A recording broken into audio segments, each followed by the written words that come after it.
आज हम मेडिसिन की दूसरी क्लास लेकर आए हैं अपने चैनल वेटनरी स्टडी में। तो आज इसमें हम अध्ययन करेंगे टेम्परेचर का। तो टेम्परेचर में ये दो पार्ट होते हैं इसके। एक तो होता है हाइपोथर्मिया,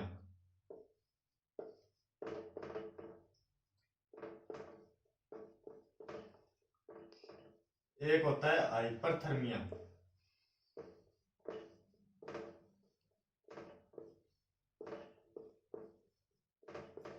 अगर बॉडी में टेम्परेचर डाउन हो जाता है तो उसे हम बोलेंगे हाइपोथर्मिया, कि बॉडी का टेम्परेचर गिर गया। यानी कि जब किसी पशु के शरीर का बॉडी टेम्परेचर कम हो जाता है तो उसे हम हाइपोथर्मिया कहते हैं। अगर किसी पशु के शरीर का टेम्परेचर ज्यादा हो जाता है, मान लो कि गाय का होता है 101.5, अगर उसका 102 या 103 हो गया तो उसे बोलेंगे हम हाइपरथर्मिया। यानी कि टेम्परेचर का कम होना हाइपोथर्मिया और टेम्परेचर का ज्यादा होना हाइपरथर्मिया। इसके बाद में आते हैं हम पशुओं के आधार पर इसका वर्गीकरण करते हैं। इसमें होता है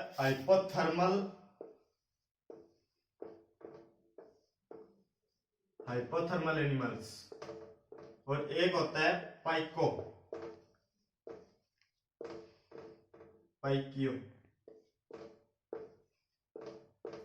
पाइकियोथर्मल एनिमल्स।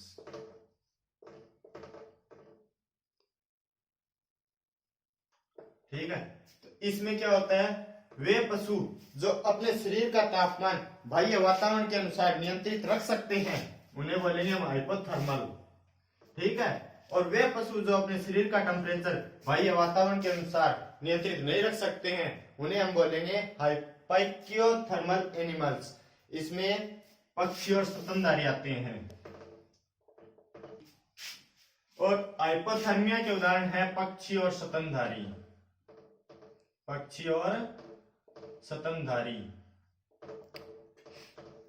और पाइकियोथर्मल के उदाहरण है मेंढक, सांप और उभयचर पशु। जितने भी स्तनधारी और पक्षी हैं वो हाइपोथर्मल यानी कि अपने शरीर का टेम्परेचर बाह्य वातावरण के अनुसार नियंत्रित कर लेते हैं। और मेंढक, सांप और उभयचर ये अपने शरीर का बाह्य टेम्परेचर, मान लो कि सर्दियों में टेम्परेचर हो जाता है 12 डिग्री सेल्सियस, तो ये अपने शरीर का तापमान इस तापमान के अनुसार नियंत्रित नहीं रख पाते हैं, तो उनको बोलेंगे हम पाइकियोथर्मल एनिमल्स। इसके बाद में टेम्परेचर के कुछ नाम है जो ज्यादा होने पर उनको अलग अलग नाम से बोल सकते हैं। इसमें सबसे पहले आता है हाइक। किसी पशु के शरीर का टेम्परेचर 1 से 3 डिग्री सेल्सियस ज्यादा हो जाता है तो उसे बोलेंगे हम कि पशु के शरीर का टेम्परेचर हाई हो गया है। उसके बाद में आता है हाइपर टेम्परेचर। तो इसमें क्या है, इसमें पशु का शरीर का टेम्परेचर 6 डिग्री सेल्सियस से भी ज्यादा हो जाता है। इसको बोलेंगे हम हाइपर टेम्परेचर। ठीक है, इसके बाद में आता है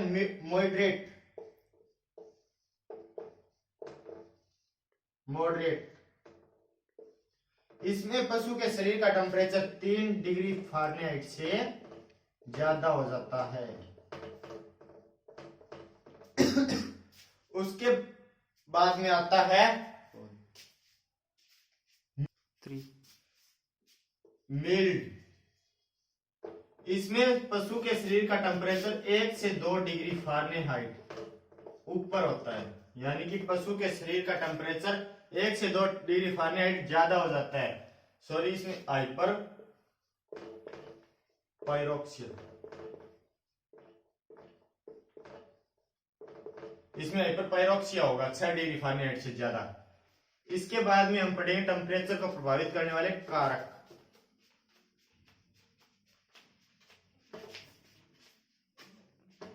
इसमें सबसे पहले आता है एज। वे पशु जो बड़े हैं और जो पशु वर्ध हैं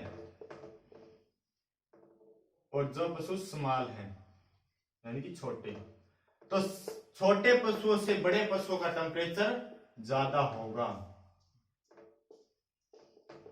यानी कि छोटे पशुओं का टेम्परेचर कम होता है और बड़े पशुओं का टेम्परेचर उनसे ज्यादा होता है। इसके बाद में आता है दूसरा बॉडी वेट।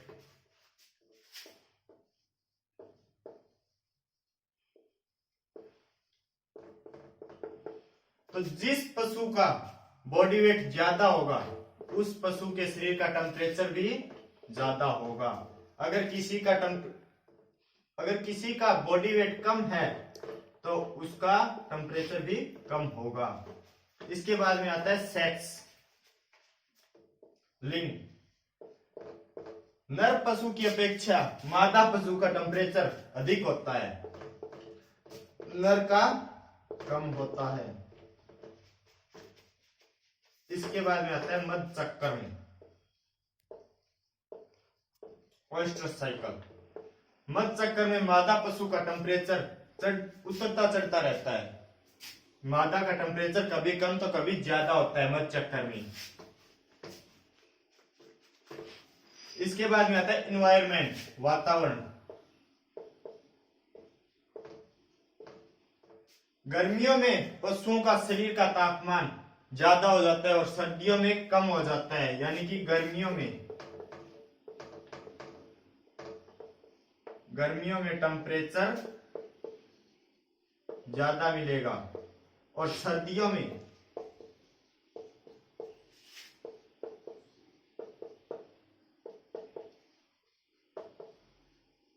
टेम्परेचर कम मिलेगा। यानी कि गर्मियों में पशुओं के शरीर का तापमान बढ़ जाता है और सर्दियों में कम हो जाता है। इसके बाद में आता है एक्सरसाइज।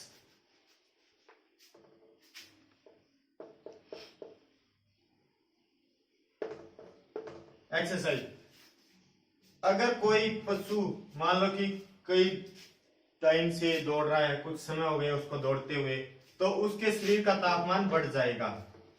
अगर कोई पशु शांत बैठा है तो उसका बॉडी वेट कम होगा, यानी कि नॉर्मल होगा। अगर कोई पशु एक्सरसाइज करके आ रहा है, मान लो कि दौड़ के आ रहा है, तो उसका टेम्परेचर अप हो जाएगा। मान लो कि हम एक्सरसाइज कर रहे हैं, मान लो कोई व्यायाम कर रहे हैं, तो हमारे शरीर का टेम्परेचर बढ़ जाता है, हमको पसीना आने लगता है। तो वैसे ही पशु दौड़ते हैं तो उनके शरीर का टेम्परेचर बढ़ जाता है, लेकिन कुछ समय बाद यानी कि थोड़े टाइम बाद उनके शरीर का टेम्परेचर सामान्य हो जाता है। इसके बाद में आता है पाचन तंत्र। जैसे ही पशु भोजन खाता है, भोजन खाएगा, तो उसके शरीर का टेम्परेचर एक बार डाउन होगा थोड़ा सा, और उसके बाद में उसका टेम्परेचर सामान्य हो जाता है। यानी कि जैसे ही हम भोजन करते हैं तो हम जैसे ही सुस्त हो जाते हैं, भोजन करते ही हम सुस्त हो जाते हैं, यानी कि अपना टेम्परेचर कम हो जाता है। और कुछ समय बाद अगर यदि हमने मान लो एक नींद ले ली, नींद लेने के बाद में अपने टेम्परेचर बिल्कुल नॉर्मल हो जाता है। तो आज हमने पढ़ा टेम्परेचर के बारे में। इसमें टेम्परेचर को प्रभावित करने वाले कारक हो गए 8।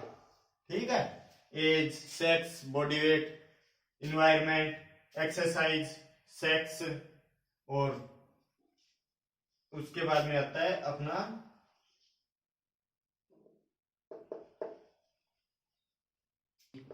आता है एक ब्रीड रह गया इसमें, ब्रीड। अपने देसी पशुओं की अपेक्षा जो विदेशी नस्लें हैं उनका टेम्परेचर ज्यादा होता है। अपने देसी पशुओं का टेम्परेचर कम होता है विदेशी पशुओं की अपेक्षा। सो थैंक्स स्टूडेंट्स, आज हमने टेम्परेचर के बारे में पढ़ा। आप प्लीज मेरे चैनल को लाइक, शेयर और सब्सक्राइब करें। Thank you.